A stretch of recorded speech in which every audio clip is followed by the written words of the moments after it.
रामपुर नाम के गांव में एक राम नाम का आदमी अपने माता पिता के साथ रहा करता था। उसके माता पिता खेती में काम किया करते थे। उनकी खेती में आम के बहुत बड़े बड़े पेड़ थे। राम के पिताजी एक दिन अचानक से बीमार पड़ गए, तो राम की माँ रमा उनकी देखभाल करने के लिए घर में रहा करती थी। रमा राम से, बेटे, अब तुम्हें ही घर की सारी खेती देखनी पड़ेगी। माँ, तुम चिंता मत करो, मैं सब संभाल लूंगा। मुझे तुम पर विश्वास है कि तुम सब कर लोगे। मैं चलता हूँ माँ। ऐसा कहकर राम वहां से चला जाता है। सुभाष घर पर आराम करने की वजह से उनकी तबीयत में थोड़ा सुधार आ गया था। राम अब खेतों की देखभाल किया करता था। ठंड का मौसम शुरू हो गया था।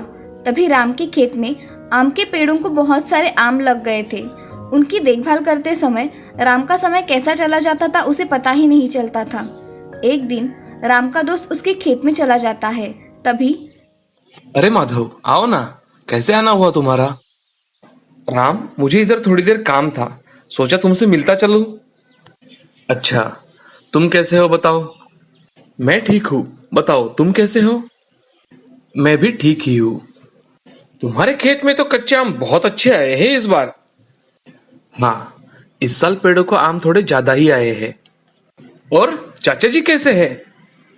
अरे माधव, उनकी तबीयत कुछ ठीक नहीं रहती, इसलिए अब वो घर पर ही रहते हैं। अच्छा राम, चलो अब मैं चलता हूँ, मुझे थोड़ा काम है। हाँ। ऐसा कहकर माधव वहां से चला जाता है। अब राम अपने काम करने में व्यस्त हो जाता है। अब अचानक एक दिन गांव में बहुत तेज आंधी और तूफान आया और उसमें खेतों का बहुत सारा नुकसान हुआ था। ये सब देख राम मन में, मेरे खेतों में भी बहुत नुकसान हुआ होगा, मेरे आम के पेड़ तो ठीक होंगे ना? ऐसा मन में सोचकर राम खेत की ओर चला जाता है। राम खेत में जाकर देखता है तो उसके आम के पेड़ तो सही सलामत थे, मगर पेड़ पे लगे हुए कच्चे आम सारे के सारे गिर गए थे। अब इतने कच्चे आमों का क्या करे, इसका विचार राम कर रहा था। तभी उसके मन में एक विचार आता है, अगर मैं इन कच्चे आमों को बाजार में जाकर बेचूं तो अच्छा होगा, कुछ तो दाम मिलेगा। ऐसा सोचकर राम खेत के कच्चे आम जमा करने लगता है और उसे टोकरी में भर के अपने खेत से घर तक गाड़ी में डालकर लेकर आता है। अब अगले दिन राम कच्चे आम बाजार में लेकर चला जाता है। अब राम एक जगह रुककर अपने कच्चे आम बेचना शुरू कर देता है। कुछ लोग देखकर चले जाते हैं, मगर कोई लोग लेते नहीं। तभी राम, कच्चे आम ले लो, कच्चे आम ले लो, खट्टे मीठे कच्चे आम ले लो, ऐसा वो कह रहा था। तभी कॉलेज की लड़की उसके पास आकर राम से, मुझे एक कच्चा आम छील के उस पर नमक मिर्च मसाला लगा कर देना। जी मैं सिर्फ कच्चे आम बेच रहा हूँ, मैं कच्चे आम का मसाला डालकर नहीं बनाता। अच्छा, तो फिर मुझे नहीं चाहिए। आप ये कच्चे आम लेकर जा सकती है, बहुत स्वादिष्ट है और सस्ते भी है। नहीं, मुझे नहीं चाहिए आपके ये आम। राम अब उस लड़की की बातों का विचार करता है। ये लड़की कच्चे आम नहीं लेना चाहती, मगर इसे खाने के लिए मिर्च मसाला डालकर कच्चा आम चाहिए।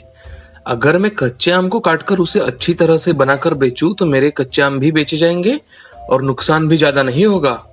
ऐसा सोचकर राम घर चला जाता है और अगले दिन कच्चे आम पर डालने के लिए लगने वाला सारा सामान अपने साथ लेकर शहर चला जाता है। आज वह उसी जगह एक रेडी लगाकर खड़ा था। उसने उस रेडी पर कुछ जरूरत की चीजें रखकर बेचनी शुरू कर दी थी। अब राम, कच्चे आम ले लो, खट्टे मीठे रसीले आम ले लो, ऐसा वो आवाज दे रहा था। तभी दो लड़के उसके रेडी के पास आकर उससे, अरे भैया, कितने के दिए हैं ये कच्चे आम?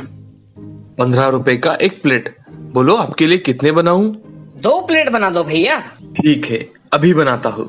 ऐसा कहकर राम 2 प्लेट के लिए कच्चे आम काटकर उसमें मिर्च मसाला डाल देता है और उस पे अलग ही चटनी डालता है।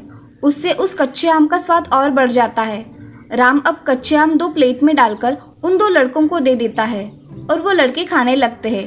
तभी लड़के राम से, भैया, बहुत ही स्वादिष्ट है आपके कच्चे आम और सेहतमंद भी। आपको पसंद आए? हमें तो बहुत पसंद आए। आज से हम हर रोज आपके यहाँ से कच्चे आम खाकर जाएंगे। ऐसा कहकर वो लड़के चले जाते हैं। उन लड़कों की बातचीत सुन राम का दिल खुशी से भर जाता है। अब राम दिन भर खड़े रहकर रेडी पर सारे कच्चे आम बेचता है और शाम को घर जाने पर उसकी माँ, बेटे, आज तुम्हारे सारे कच्चे आम बेचे गए? हाँ माँ, मेरे सारे आम बेचे गए, मैं बहुत खुश हूँ। बेटे, मगर ये कच्चे आम ज्यादा दिन तक नहीं मिलेंगे। पिताजी, ये नीचे गिरे हुए आम तो मैंने बेच डाले और कुछ आम है हमारे पेड़ों पर, मैं वही बेचकर धंधा करूंगा और नहीं मिले तो खरीद लूंगा। हाँ, ये अच्छा विचार है तुम्हारा। चलो तुम हाथ मुंह धो लो, मैं खाना परोसती हूँ। ऐसा कहकर रमा किचन में चली जाती है। सभी आज एक साथ खाना खाते हैं और सो जाते हैं। अब राम भी अपना काम बहुत अच्छी तरह से कर रहा था। उसकी हाथ के टेस्ट की वजह से सभी लोग उससे कच्चे आम खरीदा करते थे और उसके दुकान के कच्चे आम जल्दी खत्म हो जाया करते थे।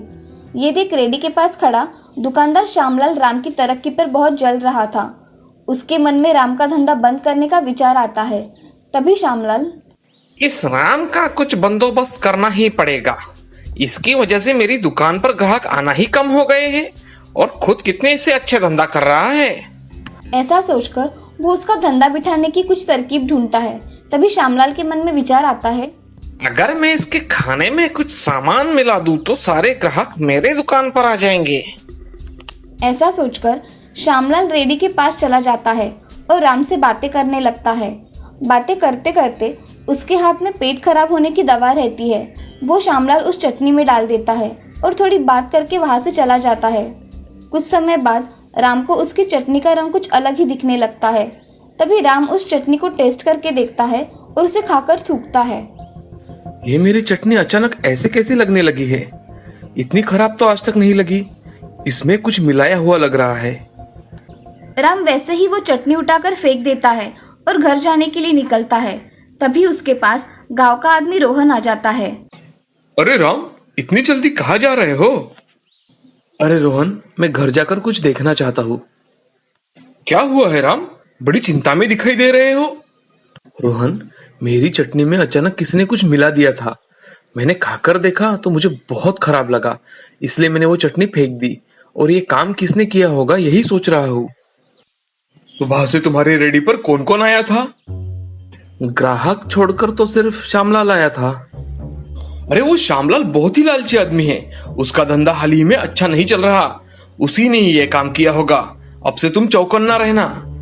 तुम कह रहे हो वो सच भी हो सकता है। तुम श्यामलाल पर विश्वास नहीं कर सकते भाई। ठीक है, मैं आगे से ध्यान रखूंगा। ऐसा कहकर राम अपना सामान लेकर अपने घर चला जाता है। अगले दिन उसके समय पर राम रेडी लगकर आ जाता है और श्यामलाल राम से बात करने के लिए आ जाता है। तभी राम श्यामलाल से, श्यामलाल जी, कुछ लोग दिखाते कुछ और है और असल में होते कुछ और ही है। राम, मैं तुम्हारी बात कुछ समझा नहीं। क्या है ना सेठ जी, आप अपना दुकान चलाइए और मुझे मेरा छोटा सा दुकान चलाने दीजिए। श्यामलाल उसकी बात सुन के चुप हो जाता है और उसे जो समझना था वो समझ जाता है। अब राम खुद का काम अच्छी तरह से करने लगता है और आगे से श्यामलाल भी कभी राम को तकलीफ नहीं देता। राम का धंधा अब बहुत अच्छी तरह से चलने लगा था। उसने अपने खेत के सारे कच्चे आम निकाल कर हर रोज बाजार में बेचा करता था। अब कुछ दिनों बाद राम को इस धंधे से बहुत पैसे मिलने लगे थे। ये देख उसकी माँ और पिताजी दोनों भी बहुत खुश थे। राम जैसे सामान्य आदमी ने कठिन परिस्थिति में भी अपने बुद्धि का इस्तेमाल करके ही बड़ा बिजनेस सेट किया था। इस तरह से कोई भी आदमी अपनी सफलता कड़ी मेहनत करके पा सकता है। इस कहानी से हमें ये सीख मिलती है कि समय कितना भी कठिन आए, हमें उसका डटकर सामना करना चाहिए और कठिन परिस्थिति में अपना मार्ग खुद खोजना चाहिए।